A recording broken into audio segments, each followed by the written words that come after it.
Dans un coin poussiéreux du Muaya, là où le goudron se fissure sous la chaleur et où les klaxons racontent la misère quotidienne, vivait un jeune homme nommé Emeka. Il n'avait ni richesse ni pouvoir, mais ses mains, ses mains. Elles transformaient la rouille en renaissance, les moteurs morts en promesses rugissantes. Chaque matin, bien avant que le coq ne fasse entendre sa plainte, Emeka était déjà debout. Il nettoyait ses outils avec la délicatesse d'un sculpteur, alignait ses clés à molette comme des soldats en rang et attendait ses clients. Voiture, moto, générateur, rien ne lui résistait. Mais malgré ses efforts et son talent, l'argent glissait entre ses doigts comme du sable mouillé. Le soir venu, il dormait le ventre presque vide, mais le cœur plein d'espoir. Car Emeka croyait encore que le destin pouvait sourire, même aux hommes couverts de cambouis. Un après-midi étouffant, alors que le soleil giflait le bitume et que la sueur traçait des rivières sur le visage d'Emeka, un bruit inhabituel coupa le silence. Un grondement sourd, élégant. Un SUV noir, lustré comme un miroir, s'arrêta devant son modeste atelier. Intrigué, Emeka s'essuya le front, son chiffon noirci à la main. Il plissa les yeux vers les vitres teintées. Qui, par tous les dieux de la mécanique, conduisait une telle voiture dans leur quartier oublié? La portière s'ouvrit avec un clic digne d'un film. Un homme descendit, chaussé de mocassins en cuir brillant, vêtu d'une chemise blanche aussi éclatante que ses lunettes de soleil noir. Une montre en or scintillait à son poignet. « Obena » murmura Emeka, clignant des yeux, croyant à une hallucination. L'homme retira ses lunettes, un sourire large comme la rivière Niger aux lèvres. « Emeka, mon frère !» s'écria-t-il. C'était lui. Obena, son ami d'enfance. Celui avec qui il jouait au football dans la rue, partageait du maïs grillé et riait jusqu'au coucher du soleil. Mais Obina était parti un jour, sans adieu, sans trace. Et le voilà, revenu comme un mirage. « Regarde-toi !» s'écria Obina en riant. « Tu es toujours ici, mon frère, les mains pleines de graisse. »« Le travail, c'est le travail, » répondit Emeka en haussant les épaules. « Les temps sont durs, mais Dieu veille. » Obina le regarda un moment en silence, son sourire faiblissant. Puis il posa une main sur l'épaule d'Emeka. « Il y a un autre chemin, Emeka. Un chemin plus rapide. Viens dîner ce soir. Je veux te parler de quelque chose. » Ce soir-là, Emeka hésita longtemps. Il n'avait qu'un pantalon propre et des chaussures usées par la poussière. Mais la curiosité était plus forte que la honte. Et au fond de lui, il avait besoin de savoir. Où Obina avait-il trouvé cette richesse? Quelle route avait-il emprunté? La maison d'Obina était un palais en miniature. Murs blancs, sol en marbre, lustres de cristal. Emeka n'en croyait pas ses yeux. Un dîner l'attendait, riz parfumé, poulet doré, vin rouge comme le sang. Autour de la table, d'autres hommes étaient là. Bien habillés, souriants. Des inconnus, mais tous saluaient Obina avec respect. « Chef, boss, excellence. »« Tu peux avoir tout ça, Emeka, » lui murmura Obina. « Tu n'as qu'à dire oui. Un petit engagement, une petite cérémonie. Et ta vie changera. » Emeka fronça les sourcils. « Quel genre de cérémonie ?» Obina évita son regard. « Tu verras. Tu n'as rien à craindre. Juste une preuve de foi. Une chose symbolique. » Le lendemain, Emeka revint. Il voulait savoir. Il voulait comprendre. On le mena dans une pièce sombre, sans fenêtre. Des bougies brûlaient, projetant des ombres étranges. Une femme en robe blanche les attendait. C'était la pasteur Ngwa, une figure étrange, au sourire figé comme une statue. « Bienvenue, Emeka. Es-tu prêt à recevoir la bénédiction ?» Il déglutit, incertain. Autour de lui, les autres le fixaient. Le silence était lourd, presque religieux. Elle tendit un couteau à un homme qui s'approcha tremblant. Elle murmura à son oreille. Il hésita, puis s'entailla la paume et laissa tomber son sang sur un tissu rouge. Emeka recula, horrifié. « C'est quoi ça ?» murmura-t-il. « La foi par l'action, » répondit doucement la pasteur. « Il faut donner un peu pour recevoir beaucoup. » Emeka resta figé, le cœur battant à tout rompre. Il observa la goutte de sang perlé de la main de l'inconnu avant de tomber sur le tissu rouge. Ce n'était pas une simple bénédiction, c'était un rite, un pacte. Il le sentait au fond de ses tripes. La pasteur Ngwa leva les bras, les yeux révulsés. Le sang ouvre les portes de l'abondance. Que celui qui donne reçoive. Tous les hommes présents répondirent en chœur. Comme des automates. Que celui qui donne reçoive. Un frisson parcourut l'échine d'Emeka. Il voulait parler, s'enfuir, mais ses jambes refusaient de bouger. Obina posa une main sur son épaule. C'est ton tour. Frère, une simple coupe, rien de plus. Après ça, ton atelier ne connaîtra plus de repos. L'argent coulera comme l'huile d'un moteur neuf, mais Emeka entendait autre chose. Au fond de lui, une petite voix, celle de sa défunte mère, murmurait « Tout ce qui brille ne vient pas de Dieu, mon fils. » Ses mains tremblaient. La pasteur lui tendait déjà le couteau, son regard planté dans le sien comme des crochets invisibles. « Non, murmura-t-il. Je ne peux pas faire ça. » Le silence dans la pièce fut instantané. Tous les regards se tournèrent vers lui. Une tension sourde envahit l'air. Même les bougies semblèrent vaciller. La pasteur sourit doucement. Mais ses yeux, eux, s'étaient assombris. Emeka, parfois, le refus est plus dangereux que l'acceptation. Ce soir-là, Emeka rentra chez lui en courant, le souffle court, le cœur tambourinant dans sa poitrine. Il claqua la porte de sa petite chambre et s'effondra sur son lit de fortune. Les images du rituel le hantaient. Le sang, les murmures, les regards. Il passa une nuit blanche, écoutant chaque bruit, chaque pas dehors, persuadé que quelqu'un viendrait frapper à sa porte. Et pourtant, les jours suivants, tout semblait normal. Obinna ne revint pas. L'atelier reprit son rythme. Des clients arrivaient, les moteurs grognaient, l'huile coulait, mais une chose avait changé. Des cauchemars. Chaque nuit, Emeka rêvait de mains ensanglantées qui cognaient contre ses murs. Il voyait la pasteur Ngwa marcher pieds nus dans son atelier, laissant des traces de sang sur le sol. Et toujours, cette voix donne un peu, tu recevras beaucoup. 2 semaines plus tard, les ennuis commencèrent. Le générateur du quartier, celui qu'Emeka réparait souvent, explosa mystérieusement après une de ses réparations. Les habitants commencèrent à murmurer « Ce garçon a touché à ce qui ne devait pas l'être un autre jour ». Un client l'accusa d'avoir volé une pièce du moteur. Mensonge pur, mais les accusations pleuvaient comme la pluie sur un toit de tôle. Puis, un incendie. Son atelier prit feu une nuit. Les pompiers dirent que c'était un court-circuit. Mais Emeka savait que c'était un avertissement pointé comme un fantôme. Obinna réapparut, dans une voiture différente cette fois. Encore plus brillante. Encore plus menaçante, il descendit, sans un mot, tendit une enveloppe à Emeka. « Tu peux encore changer d'avis. Rien n'est gratuit dans ce monde, frère. » Emeka serra les dents, refusa l'enveloppe. « Je préfère manger du gari à la sueur de mon front que du riz trempé dans le sang-point. » Obinna le fixa, impassible. Puis il dit, d'un ton froid, « Alors prépare-toi à tout perdre, Emeka. » Tout. L'atelier fut fermé de force 1 semaine plus tard. Le propriétaire du terrain déclara subitement vouloir construire un centre commercial. Sans préavis. Emeka perdit tout, ses outils, ses clients, sa réputation. Il erra de rue en rue, tentant de trouver un coin pour recommencer. Mais chaque fois qu'il trouvait un endroit, quelque chose se passait. Une bagarre. Un accident. Une visite de policiers corrompus. Obinna l'observait de loin. Il ne parlait plus. Il n'avait plus besoin de parler. Le message était clair. Plie-toi ou crève, mais Emeka ne céda pas. Un soir, épuisé, affamé, il s'assit sur un banc. Une vieille femme s'approcha de lui. Elle portait un pagne usé, une canne en bois. Ses yeux semblaient l'avoir vu naître. « Tu as résisté au serpent, mon fils, dit-elle. Mais le combat ne fait que commencer. Prends ceci. » Elle lui tendit une petite boîte de métal, rouillée mais intacte. À l'intérieur, un médaillon en cuivre avec un symbole ancien. Tant que tu le porteras, leur pouvoir ne pourra pas t'atteindre totalement. Mais tu devras affronter leurs ombres. Emeka serra le médaillon entre ses doigts, son pouls résonnant dans ses tempes comme un tambour de guerre. Le cuivre semblait chaud, comme s'il portait en lui une énergie ancienne. Une énergie qui vibrait au rythme de son propre cœur. « Mais qu'est-ce que c'est » demanda-t-il à la vieille femme. Elle sourit sans répondre. Puis elle se leva, ses pas légers malgré l'âge visible, et disparut dans une ruelle. Comme un mirage au lever du jour, Emeka resta seul, le médaillon autour du cou. Cette nuit-là, pour la première fois depuis des semaines, il dormit sans cauchemar. Mais au matin, tout changea. Quand il ouvrit les yeux, il se trouvait dans un lieu inconnu. Un atelier, mais pas le sien. Celui-ci semblait ancien, presque sacré.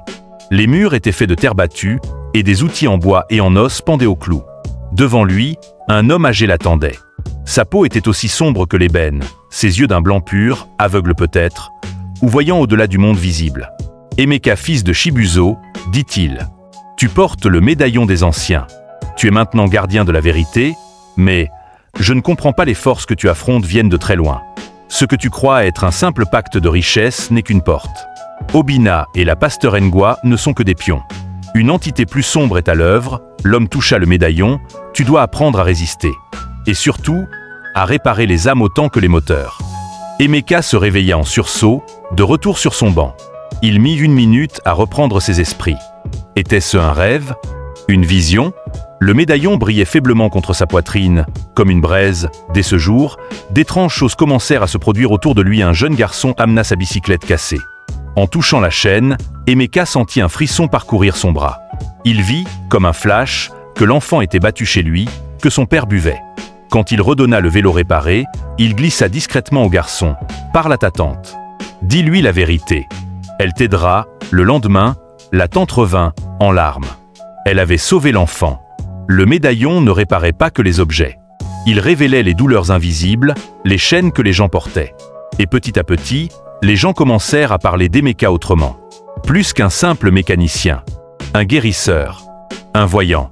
Un protecteur. Mais cela ne plaisait pas à tout le monde. Une nuit, alors qu'il méditait dans une ruelle abandonnée où il s'était installé, une silhouette apparut dans l'ombre, la pasteur Ngwa. Elle ne portait plus sa robe blanche. Elle était vêtue de noir. Ses yeux rouges comme des braises, tu crois pouvoir défier les puissances avec ton médaillon rouillé? Cracha-t-elle. Tu aurais pu être riche, puissant. Tu aurais pu avoir des stations-service à ton nom, des mécaniciens à ton service, et être esclave dans mon âme, répondit Emeka. Non, je préfère être libre avec rien que prisonnier avec tout. Elle rit. Un rire qui fit trembler l'air. Alors prépare-toi à voir ceux que tu aimes tomber. Tu as choisi ton camp. Le nôtre est sans pitié. Puis elle souffla une poudre noire dans l'air et disparut. Cette nuit-là, Emeka sentit une présence l'observer. Un chien hurlait sans fin dans le quartier. Et dans le rêve qui suivit, il vit son vieil atelier, englouti par une créature faite d'huile noire et de feu. Emeka savait qu'il ne pouvait plus rester seul. Il devait comprendre ce qu'était réellement ce médaillon. Il retourna voir la vieille femme. Mais elle n'était plus là. À sa place, un enfant l'attendait. Pieds nus, peau poussiéreuse. Des yeux tristes, elle m'a dit de t'emmener chez les gardiens, dit-il simplement. Ils marchèrent longtemps. À travers le marché, le cimetière, et jusqu'à une forêt oubliée.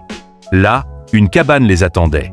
À l'intérieur, des symboles anciens, des objets suspendus, des livres couverts de toiles d'araignée, un homme barbu, au visage marqué, leva les yeux. Tu es enfin là, le dernier descendant des forgerons du spirituel, ceux qui réparaient l'invisible. Tu n'es pas qu'un mécanicien. Emeka, tu es un guérisseur d'âme. Et tu devras bientôt affronter l'abîme. La cabane était silencieuse, comme suspendue dans le temps. Emeka fixait l'homme barbu, qui s'appelait Maître Kumbe, le gardien des voies anciennes. Tu dis que « je suis le dernier d'une lignée » demanda Emeka, encore sous le choc. Oui, répondit Kumbe. Tes ancêtres n'étaient pas de simples mécaniciens. Ce qu'ils réparaient, c'était plus grand que des moteurs. Ils remettaient en ordre les énergies. Il fermait les brèches entre notre monde et l'autre point. Il l'invita à entrer dans une pièce cachée derrière un rideau d'écorce. Là, Emeka vit un établi semblable à celui qu'il utilisait dans son atelier. Mais au lieu de clés et de tournevis, il y avait des objets étranges. Un marteau d'os, un burin de cristal, une brosse faite de plumes d'aigle et de cheveux humains. Voici l'atelier spirituel. Ici, tu vas apprendre à réparer ce qui est brisé dans les âmes, à détecter les chaînes invisibles et à refermer les fissures par lesquelles l'ombre s'infiltre. Emeka toucha doucement les outils. Il vibrait. Il murmurait même des mots dans une langue oubliée. Kumbe posa la main sur son épaule. Mais pour les utiliser, tu dois te purifier. 3 épreuves t'attendent. Et si tu échoues, tu n'auras pas une deuxième chance. La première épreuve eut lieu dans une clairière sacrée. Sous la pleine lune, Kumbe planta un miroir au sol. Il était ancien, fendu, encadré de bois noueux. Regarde-toi dedans, mes attentions. Ce que tu verras ne sera pas ton reflet physique. C'est ton cœur que tu vas affronter. Emeka prit une profonde inspiration et regarda. Ce qu'il vit lui coupa le souffle. Il se vit enfant, pleurant dans l'atelier de son père après que ce dernier l'eut frappé. Il vit sa mère malade, et lui, adolescent, refusant d'acheter les médicaments pour garder l'argent du carburant. Il vit toutes les fois où il avait maudit Dieu dans son silence, jalousé les riches, souhaité secrètement la chute d'Obina. « Non, ce n'est pas moi. » murmura-t-il. « C'est toi, » répondit Kumbe. « Mais ce n'est qu'une partie.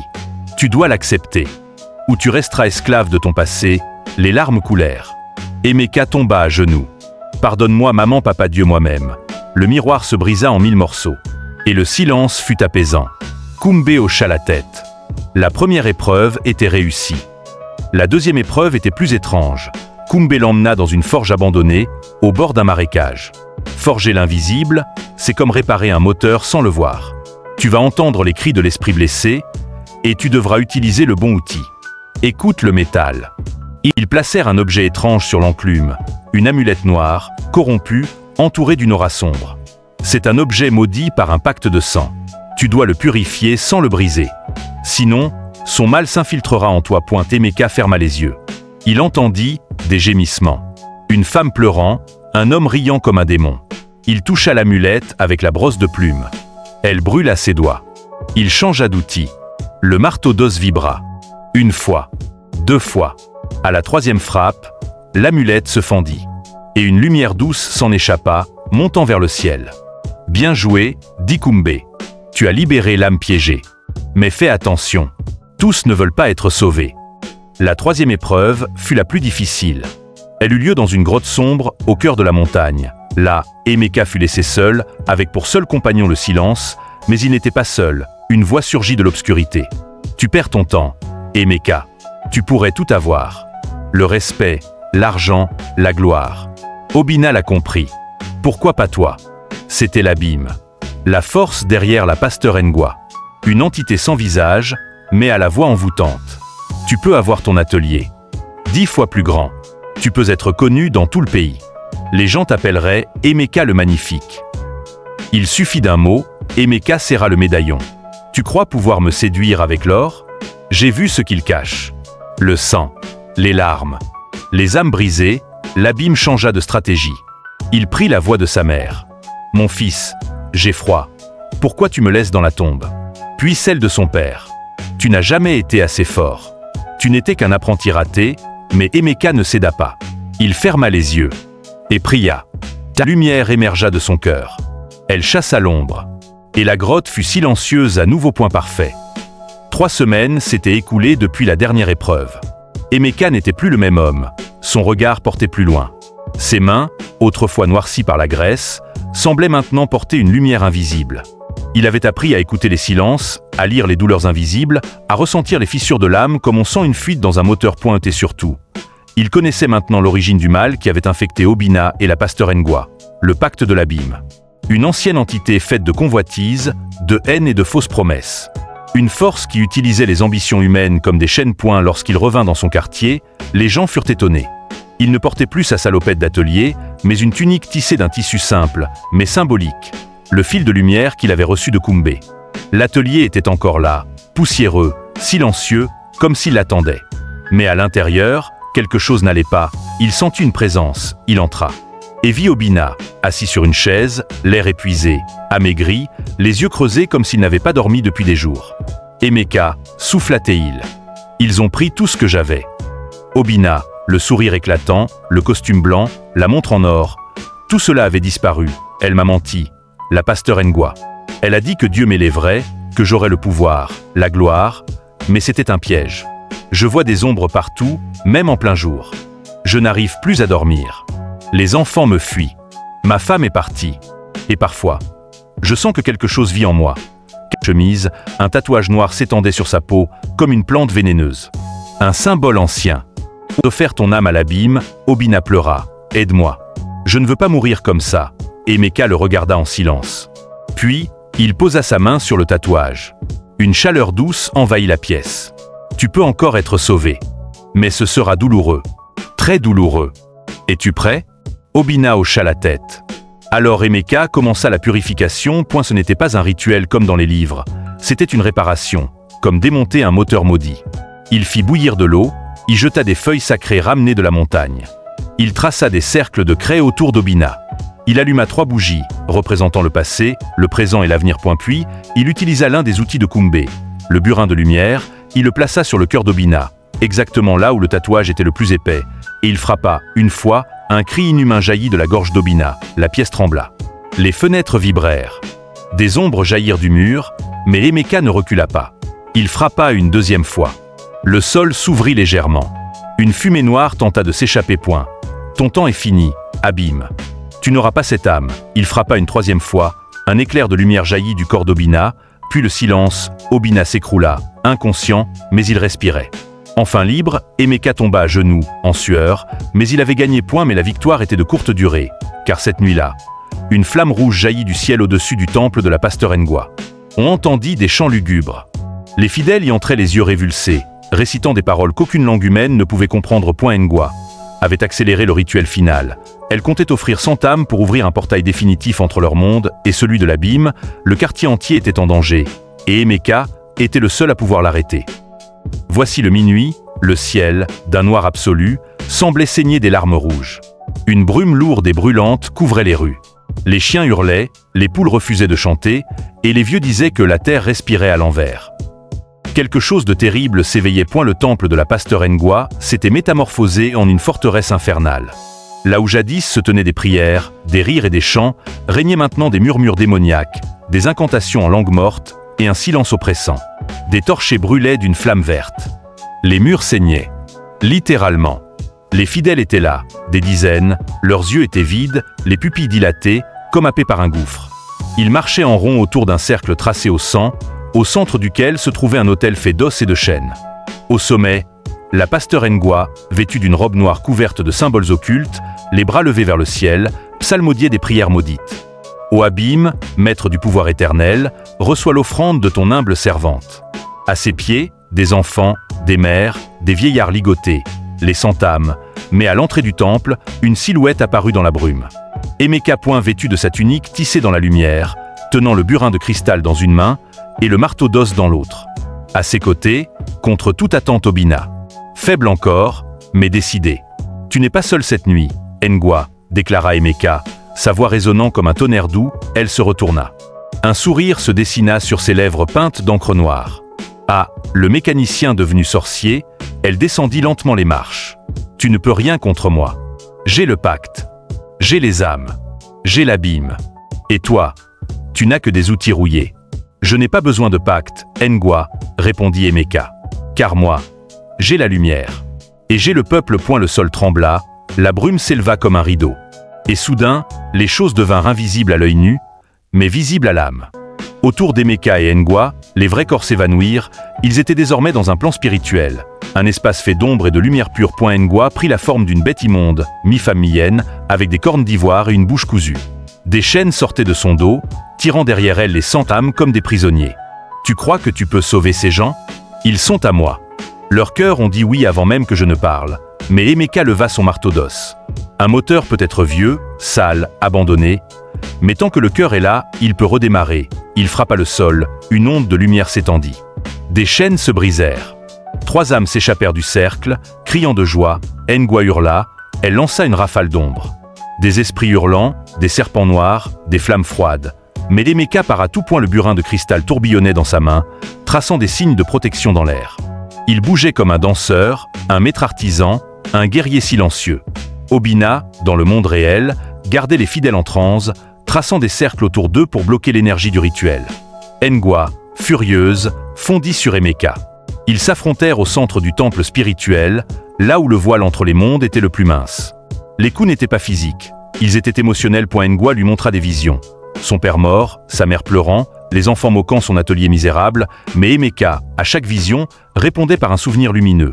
Le rire de sa mère, les mains de son père sur un moteur, le sourire d'un client heureux, le jour où il a réparé une voiture pour un enfant malade gratuitement. Ses souvenirs étaient sa force. Et alors, dans un dernier geste, il planta le burin de lumière dans le cœur. De l'ombre, un rugissement secoua le temple. Dans le monde réel, la pasteur Ngwa hurla, son corps se convulsa, puis tomba à genoux. Les fidèles, comme sortis d'un long cauchemar, commencèrent à cligner des yeux, à reprendre leurs esprits. Le tatouage noir sur la peau de Ngwa se mit à fumer, puis éclata en une pluie de cendres. Elle regarda Emeka. Ses yeux, pour la première fois, avaient peur. « Tu ne sais pas ce que tu as fait, » souffla-t-elle. « J'ai réparé ce que vous avez brisé. » Et d'un geste, Emeka souffla sur elle et l'effaça. Son corps se dissipa dans un murmure.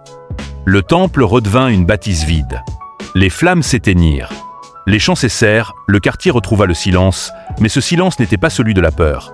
C'était celui de la paix. Les gens commencèrent à revenir à eux, à s'entraider, à prier, pour la première fois de leur propre volonté. Obina, le visage lavé par les larmes, tomba dans les bras d'Emeka. « Frère, tu as sauvé mon âme. »« Non, répondit Emeka. C'est toi qui as décidé de revenir. » Et alors, les gens commencèrent à s'approcher d'Emeka, pas pour de l'argent, pas pour une prière, mais pour apprendre. Pour écouter. Pour réparer. Autre chose que des moteurs. Parfait. Alors prépare-toi. Car ce n'est pas une fin, mais le début d'une légende. Voici, 2 mois s'étaient écoulés depuis la chute du temple de la chair perdue. La ville, longtemps meurtrie par les ténèbres, retrouvait peu à peu sa lumière. Mais Emeka, lui, avait changé. Il n'était plus seulement le mécanicien de la route poussiéreuse. Il était devenu une légende silencieuse, celui que les anciens appelaient désormais le forgeron des âmes. Son atelier avait été reconstruit. Pas plus grand, pas plus luxueux, mais différent. À côté des vieilles clés à molette, Il y avait désormais des symboles sacrés gravés dans le métal. Des enfants venaient y apprendre à réparer des moteurs, oui, mais aussi à réparer des cœurs blessés.